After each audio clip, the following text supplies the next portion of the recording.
मैं बिहार की बात कर रहा हूं, जंगल राज के समय की बात कर रहा हूं, आईएएस अफसर की बात। बिहार चुनाव के पहले फेज की वोटिंग से 6 दिन पहले पीएम नरेंद्र मोदी छपरा पहुंचे, जहां उन्होंने बड़ी चुनावी सभा को संबोधित किया। अपने भाषण के आखिरी हिस्से में प्रधानमंत्री मोदी ने आरजेडी शासनकाल के काले दौर का जिक्र किया। उन्होंने कहा, 1998 में बिहार में एक दलित आईएएस अधिकारी की पत्नी के साथ जो हुआ उसे याद कर रूह कांप जाती है।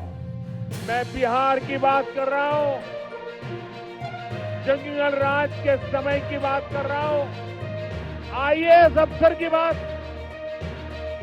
और ये 1998 की बात है। उस दलित आईएएस अधिकारी की पत्नी ने राज्यपाल को, गवर्नर को चिट्ठी लिखकर खुलासा किया था कि आरजेडी के गुंडों ने कई दिनों तक उनसे बलात्कार किया था। आरजेडी गुंडों ने परिवार के अन्य महिलाओं को भी नहीं बख्शा था, उन्हें भी प्रताड़ित किया था। साथियों, आरजेडी की सरकार में मुख्यमंत्री कार्यालय भी माफियाओं का कार्यालय बन गया था।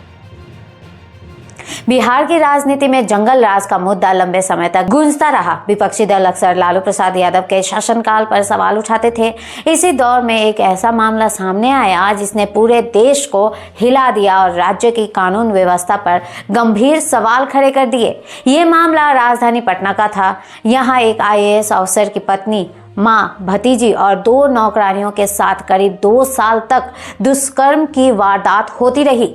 चौंकाने वाली बात यह रही कि इस केस में एक राजद विधायक और उसके बेटे का नाम आया। मामला सार्वजनिक होते ही राष्ट्रीय स्तर पर सुर्खियों में छा गया।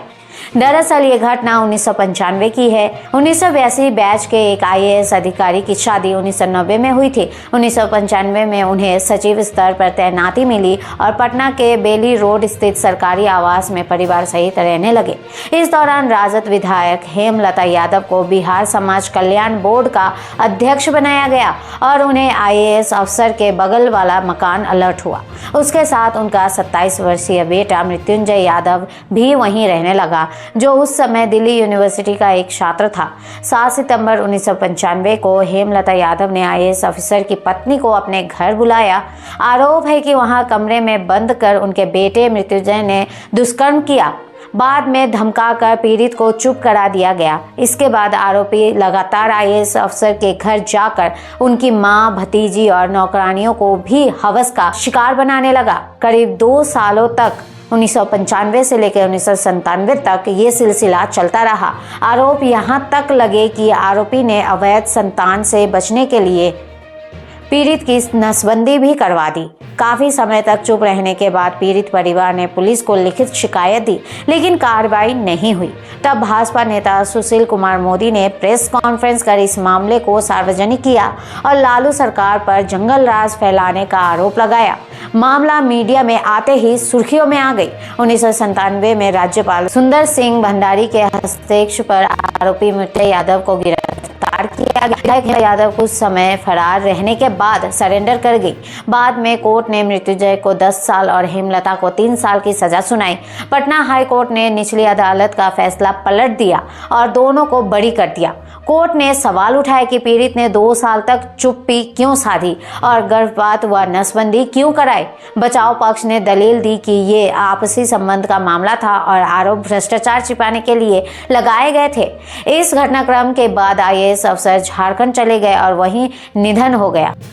उनकी पत्नी गुमनामी में जीवन बिता रही है। बताया जा रहा है कि उन्हें अनुकंपा पर नौकरी भी मिली थी। वहीं इस केस के बाद हेमलता यादव की राजनीतिक करियर पूरी तरह खत्म हो गया। उनके बेटे मृत्युंजय के बारे में भी अब कोई जानकारी सामने नहीं आती है। ऐसे ही लेटेस्ट अपडेट खबरों के लिए जुड़े रहिए हमारे साथ और देखते रहिए विश्व खोज हिंदी न्यूज़।